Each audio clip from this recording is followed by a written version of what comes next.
Best decision in your business?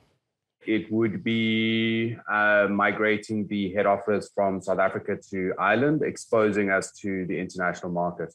Worst decision? Taking a long time to make that decision and a few others along the way. Meet your client. Lee Bristow is my guest, and today we will talk about his company, Phinity. Hello, Lee. How's it, Lucas? How are you keeping, buddy? Very good, thank you. I just came back from my holiday, so I'm very, excited to start working again. And I'm excited because I want to introduce you to our audience. So please, now we can start talking about a short brief about you and your company. Because on the beginning, I always want to know who you are. So please tell me who the owner of the Phinity is. The owner of Phinity really is our customers, and I know that sounds a little bit glib and it kind of not necessarily perhaps kind of put it out there, but literally everything that we design, we develop is with our customers in mind. Every opportunity that we get is to engage with our customers, engage with our partners to understand what they want in a risk and compliance platform. What are you providing? What the Phinity is?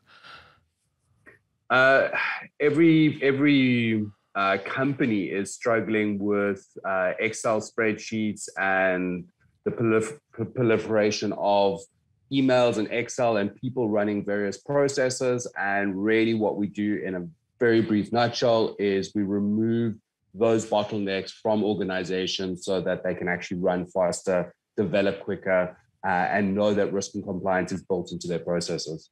If you can tell me the mission and the vision of your company. So our vision is to be a global integrated risk management platform. And our mission is to bring risk and compliance solutions to the people, basically making it accessible to everybody across an organization that is potentially impacted by this. And the reality is everybody is. Your company story. So the company actually got created over a cup of coffee. I'd gone off and done another business, and my business partner had also done a bunch of the things along the way, and we were at a point in our career where we needed, to grow. Something, or we're looking for something in which to kind of grow.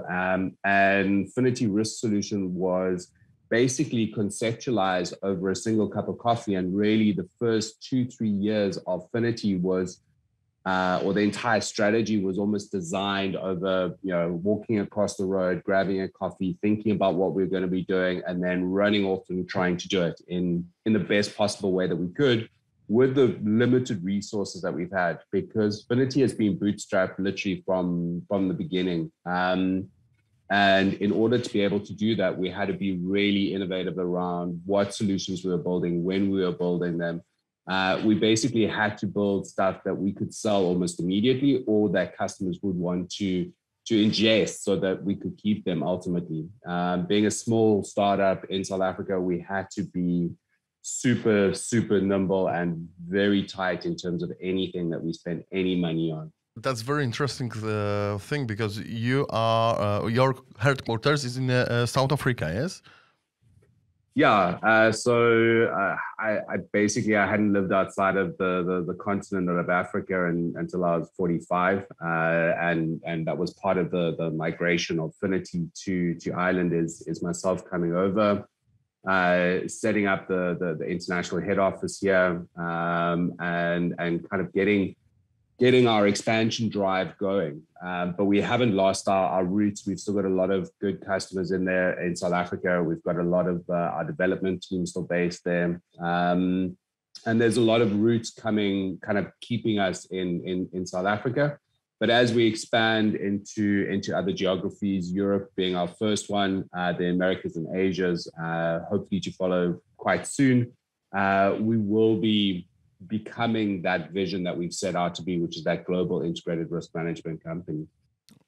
I've got this question because a lot of our customers, audience, and the people who are I'm speaking about the the best option in the future, the best market, new markets. They are pointing on the Africa, and they are thinking about it.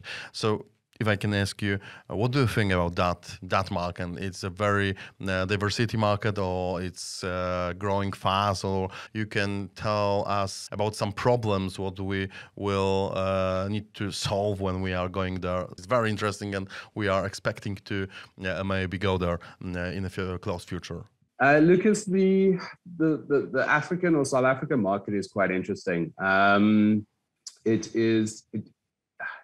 I think the biggest challenge with South Africa and Africa is there is a lot of corruption that runs through Africa, but that again is not necessarily the kind of thing that will be holding people back, because there are a lot of good people that are trying to put in the right regulations, the right levels of compliance, the right levels of good governance.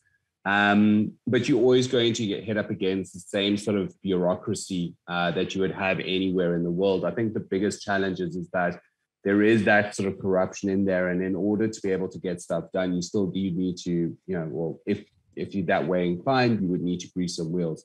I think a lot of organizations are actually pulled back from that and said, you know what, we don't want to do that kind of business. And I think, that has happened through the 80s, 90s. Into the 2000s, where they just don't want to do that. There was a huge issue in South Africa during the last decade with the previous president and so on and so forth, that really kind of almost galvanized that into the politics, which was unfortunate. And that did create quite a big exodus of people, businesses, and quite a big brain drain. However, there is a flip side to that. So those are the detractions. I think one of the biggest attractions, and I heard a stat the other day, and again, I don't know if this is 100% true, but essentially within the next 30 to 40 years, from what I understand, Africa is going to have the highest population of all continents. And with that comes opportunities, heavily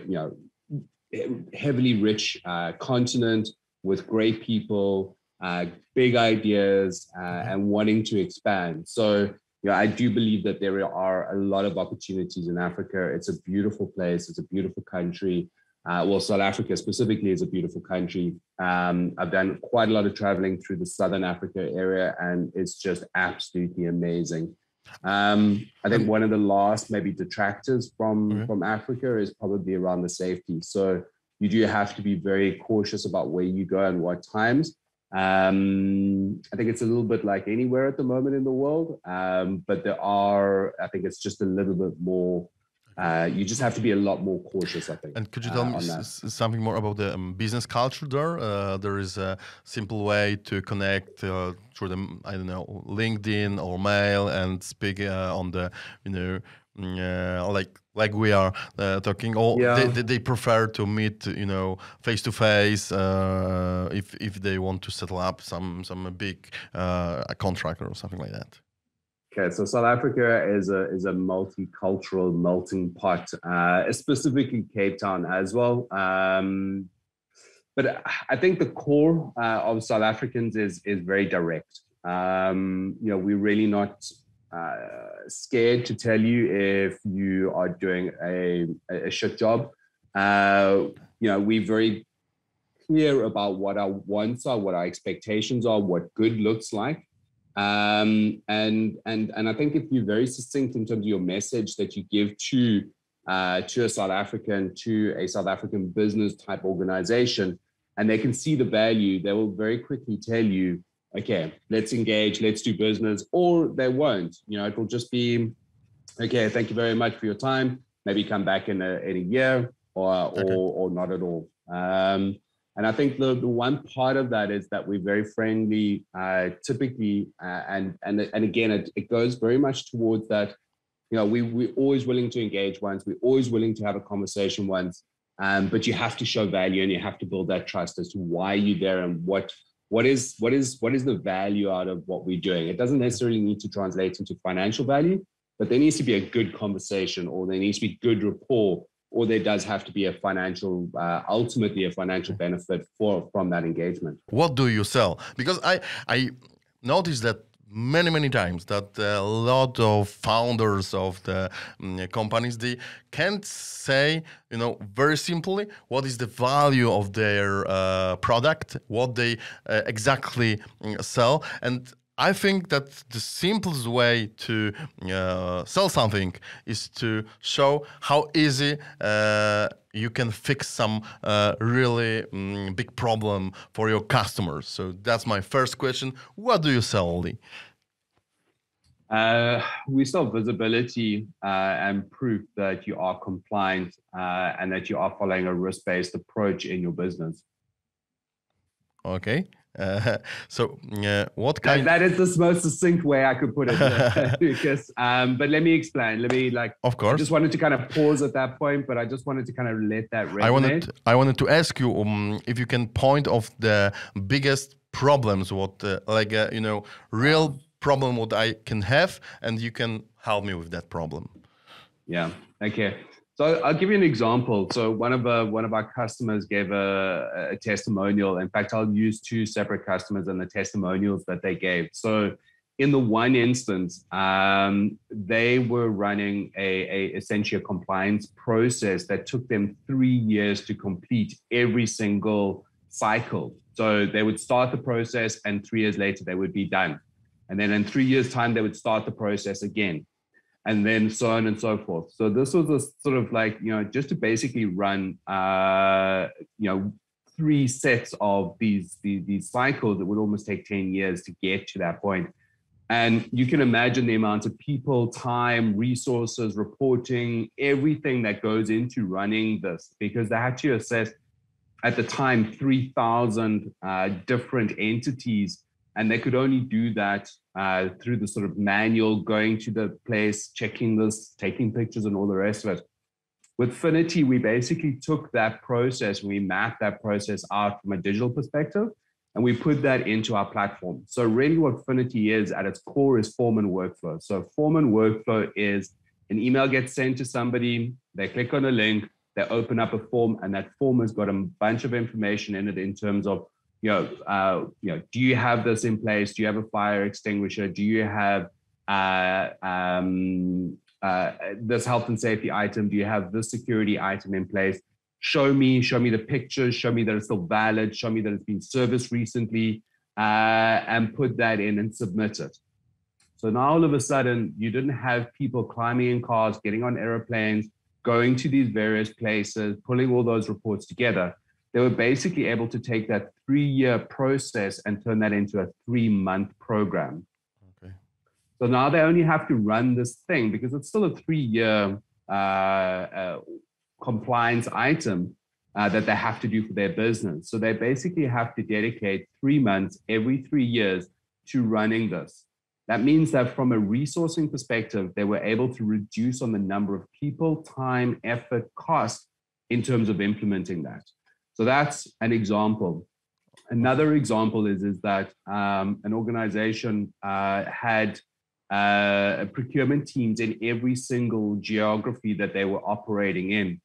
And again, we sat down with them, we mapped out their processes from end to end for their procurement cycle, and basically said, right, so these are the different things that you need in each one of these geographies. You need a way in which the system can confirm that the data provided is in line with the risk and compliance for that jurisdiction, that the evidence is coming in. And we also want to be able to workflow the responses back to the correct SMEs inside the business. So it was a complete end-to-end workflow between the geographies, between the internal SMEs, between the third parties in this instance, and the third parties in this instance was suppliers to that organization.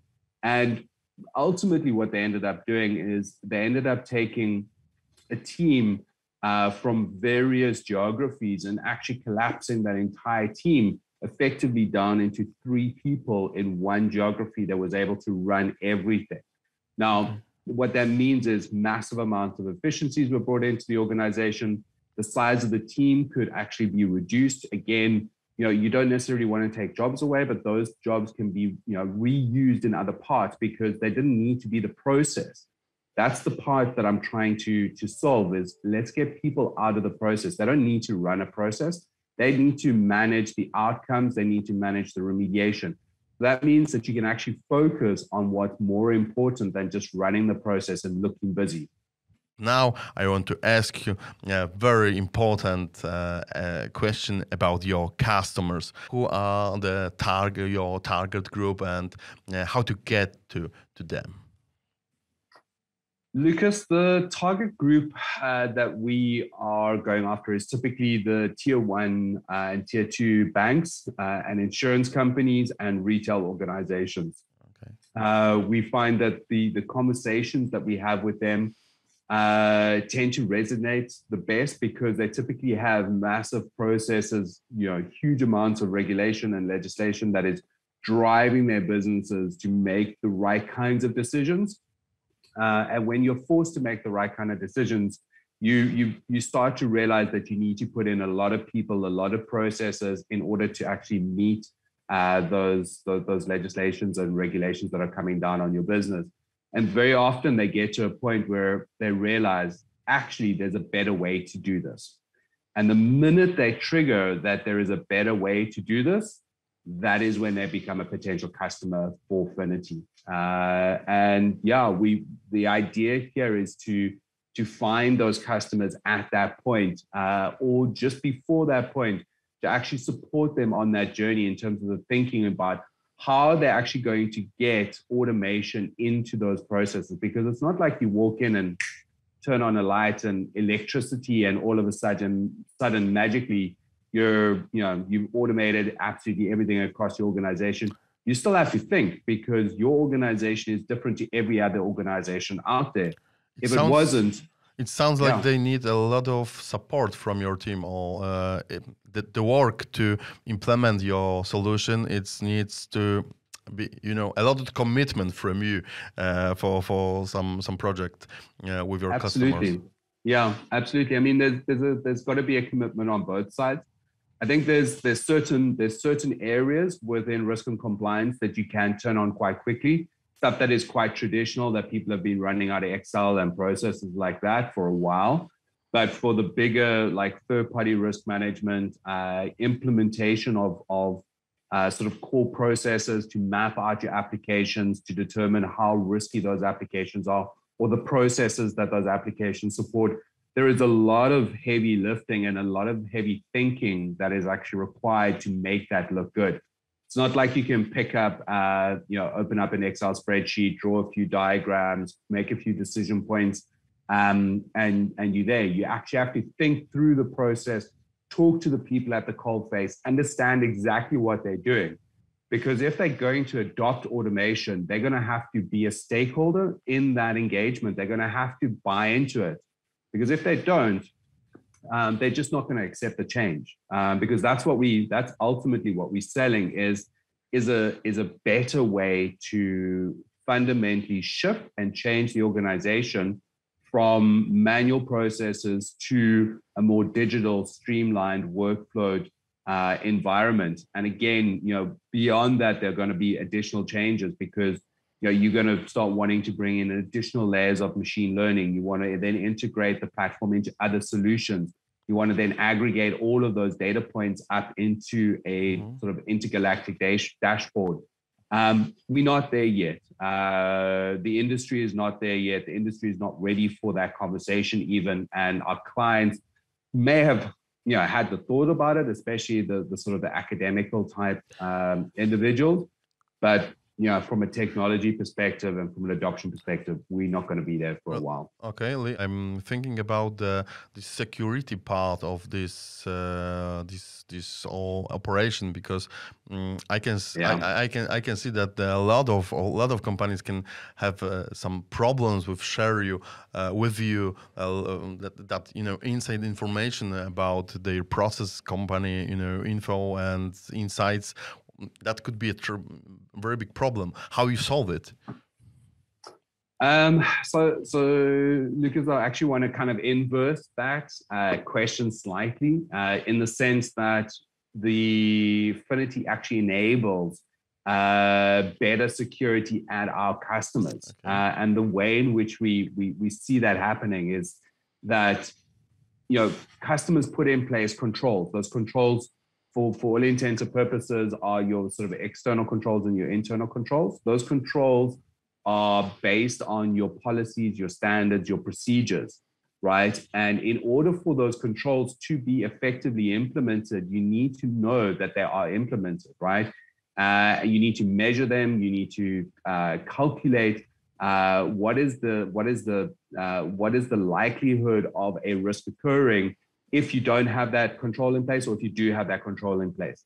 And that's what Phinity actually does. It basically supports the organization check and validate that those controls are actually in place. So when I talk about like third-party risk management, what I'm actually saying is there is a policy, there are standards, there are regulations in place that basically says this organization has to go to every single one of its third parties that it engages with, both from a supply and a distribution perspective, and ask them the right questions, get the right information from them, and validate that they have those core building blocks that are built into the organization, right? And then that will provide the level of security and the knowledge that you're working with the right organizations. So it actually, Phinity enables security, enables us to determine whether or not we're working with the right organizations that have the security in place that we need. And when I say we, our customers. Great. So now I want to ask you about the goals for your company and how to achieve your goals. Please let us know what is the future of your company, where you want to be. Yeah, Lucas, the main goal for our organization is so I'd actually like to kind of roll that back a little bit and kind of give you a view of the way that we want to grow our business. And the way in which we're wanting to grow our business is through a partner-first approach.